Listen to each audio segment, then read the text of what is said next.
Hey, this is a Hakawati production.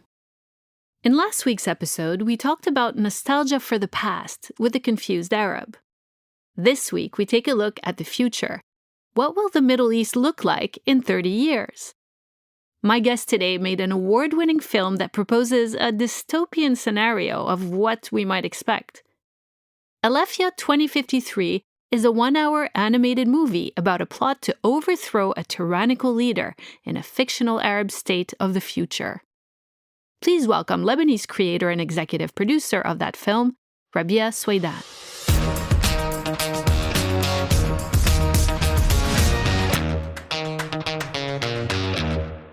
Hi, Rabih. Hi, how are you? Great, thanks so much for being here.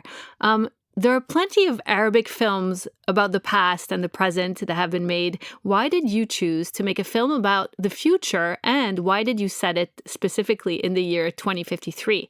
Do you have inside information that something's supposed to happen that year? No, and I don't have a crystal ball, not even an 8-ball. But to be honest, it's exactly what you just said. George and I were sitting down. George, the director, and I were just sitting together back in, I think, December 2016 or early January 2017. And that was our observation. You know, like you have thousands of hours of entertainment that glorify a past, that talk about the past, of how good it was, of how great it was. Almost like nostalgic to everything that happened in the past. And usually it's frankly not a very true sentiment. It's basically a reflection of an improbable past. So we thought to ourselves, wouldn't it be nice that rather than we talk about an improbable past, that we talk about the future, and pretty much a plausible future, if I may say so. That's how the idea started. It was as simple as that. We lived a civil war in Lebanon, and that world for us was pretty traumatic. And I think we thought that when people talk about the past, are they being honest? And I think that was our attempt of being honest with ourselves, first and foremost. Why 2053? It's because it's a generation from now. You know, I'm a Generation X. So what would it be like for, Generation Next? For the Generation X that are people like me. We've seen a lot, and we're here now. And in 30 years, if a person is born today, what would his world or her world look like in 2053? Okay. Well, it's a pretty dark film. You have a ruler whose family has been in power for generations, and then you have a group of undercover agents plotting to overthrow his regime. There's some pretty graphic torture scenes. So what inspired it? And is this based on actual events somewhere specific in the Middle East? Well, based, no, but sort of like reflective, yes. I mean, we've seen it, we've seen a statue being toppled.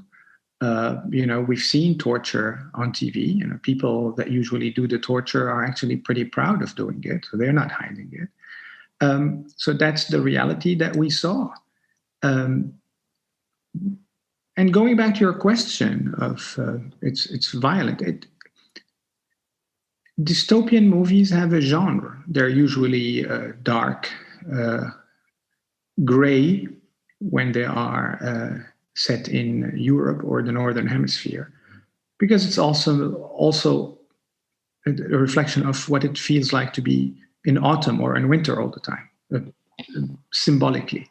In our case, it was dark and reflective of a desaturated life that we think might happen if things or people don't look about the challenges that we have right now and, leave them unanswered. What are those challenges?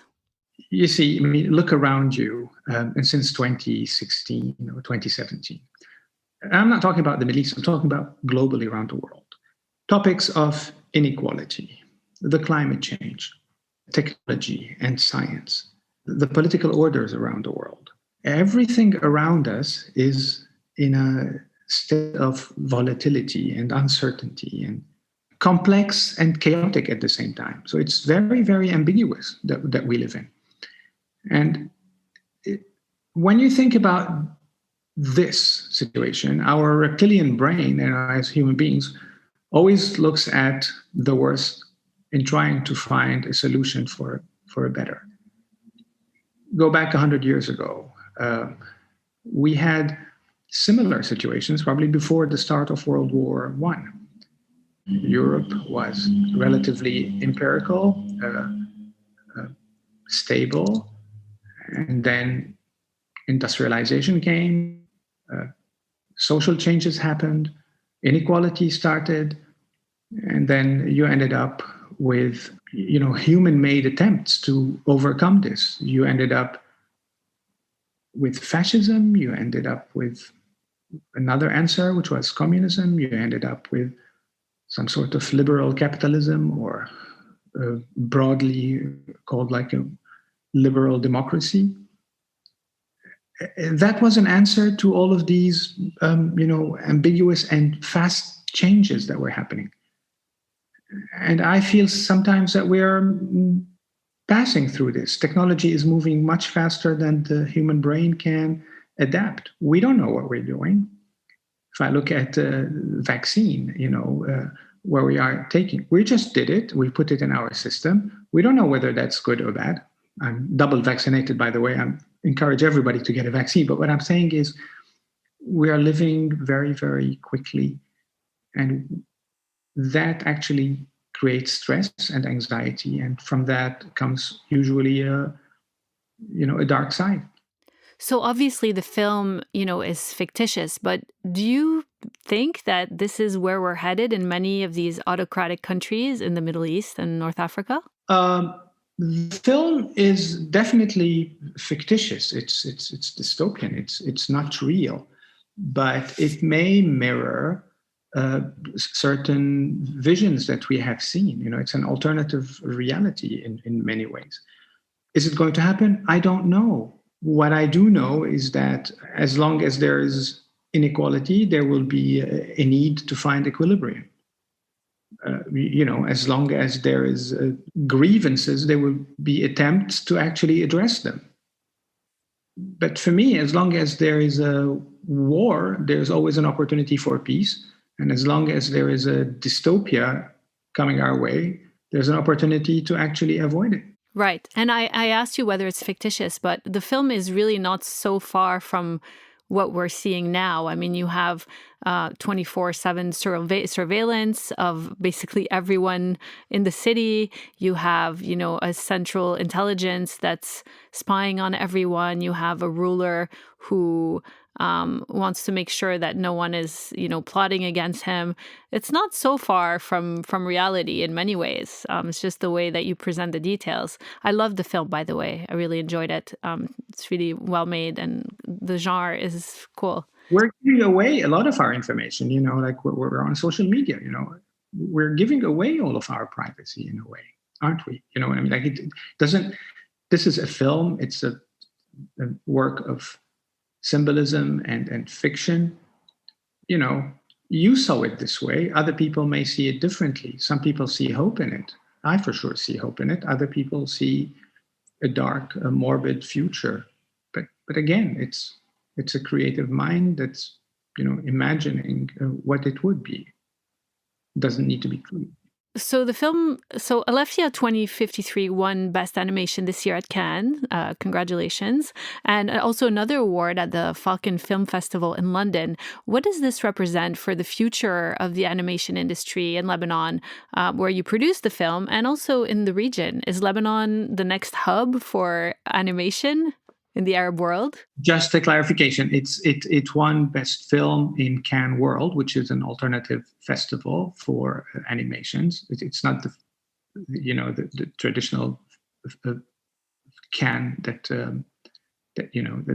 you put movies in it that are aired in movie theaters, because our film went straight to streaming services. This is the second award for the film in the last 2 months, and we hope it will be recognized further during the coming year. What would it mean? I hope it will sort of like raise awareness about the talents that we have, and they are world class, by the way. George Aboumaya is a fantastic illustrator, creator that helped create the characters with me. Jules Casas is a fantastic designer that brought all the sets and all the design, created the country in a way. It's all logos and everything that goes with it. Nicolas Janho, who helped part of the animation. Bassem Breish, who helped with the script and screenplay, and of course the wonderful and talented Karim Khaisi, who made the music. Without him, I think the film would probably not look or feel or sound the same way it did. So all of this talent is there. Without forgetting my partner Marwan Harib, who sort of like helped develop the story. All of these talents needed an avenue to actually show their talents. Unfortunately, we don't have the ecosystem for animation in Lebanon yet. We have it in the region. I think people in the region, mainly in the Gulf, are sort of like spending a fair bit of energy and money on creating this opportunity, which is great for the region. It's fantastic. We just have the talent, but we don't have the resources, if that makes sense. So the answer is not yet a hub. Hub is a big word, and it requires a fair bit of stability for people to actually base themselves around it. Your film was released in the end of March, and it has over 8 million views on YouTube, but I feel like it didn't get as much mainstream coverage in the Arab world as it deserved, considering that number. Do you think that's a coincidence? Do you think there's a reluctance to talk about it because of the subject matter? I think it did. It did get a lot of coverage. And remember, when we launched it, there was Ramadan. A lot of the TV channels had their own set programs. We were basically coming in to shoehorn ourselves, so that may not have been the perfect timing. Then, the security events that happened, in Gaza and the West Bank. That also took away coverage from it. But there are a lot of interviews that were done. There were a lot of sort of like coverage that was done. If I may try to put an analysis on it, is that unfortunately, still in the Middle East, people don't take animation movies very, very seriously. They think that it's cartoon, and I think maybe this is one way of sort of like the team can actually understand why it may not have caught the attention versus, let's say, a real live action movies. Yeah, I think that's definitely a factor. But I was just curious whether you felt any level of kind of censorship because of, the movie kind of promotes an overthrowing of the ruler of this fictitious country, and a lot of the media across the region is backed or owned by governments. And so I was just wondering if some of the media maybe backed off from giving it too much attention or talking about it too much because of the same way that other content is censored and things are not discussed when it comes to political ideas, especially. You didn't feel that at all? No, absolutely not. I mean, we were covered, we were supported mainly by sort of like countries with, like, if you call it the Gulf, and they were very supportive. They gave us the airtime to talk about the film. Absolutely not. I think this. What are we saying? We're talking about a parallel universe in the future. You just said that, it resembles certain aspects of reality from countries, not just in the Middle East, but around the world. So what is new there? We're not promoting anything. This is a piece of imaginative art. If I set it up, let's say, in a hermit state like North Korea, but how different is it from what we showed? Our characters could be, set in North Korea, and it would still work if that is the analogy.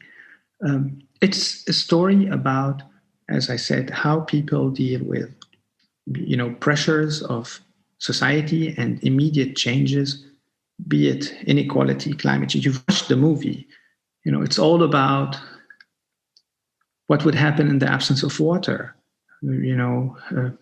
Two types of people, lower Alephians and higher Alephians. If I go back to the 1920s, as I just said, after World War I, Fritz Lange talked about it in his famous black and white film, Metropolis. That was the beginning of dystopia.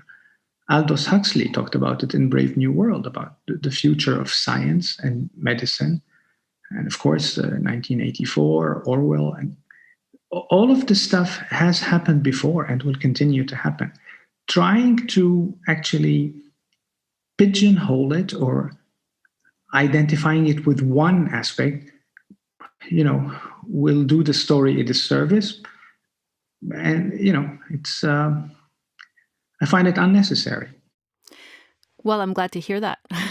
So other than being shown at festivals, Alephia, as you said, was mostly released online. Do you think that on-demand streaming is the real future for film? I know this is an animated film, but do you think cinema, as we know it, is becoming fringe? And do you think this trend we're seeing now, where everyone is kind of creating these digital streaming series, is just a result of the pandemic and temporary?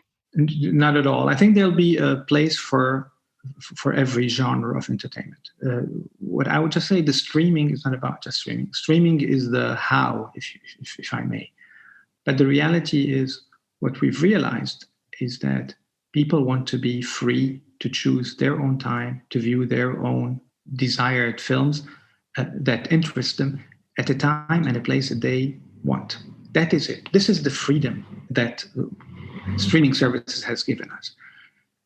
In the 80s, you had to be at 7:30 on a particular Tuesday to watch a particular TV program. Over time, there was cable that you could record it. Right now, your screen is in your pocket, and you can watch it anytime that you want to. It has to be there. You decide if you want to watch it before bedtime or as you're having your breakfast.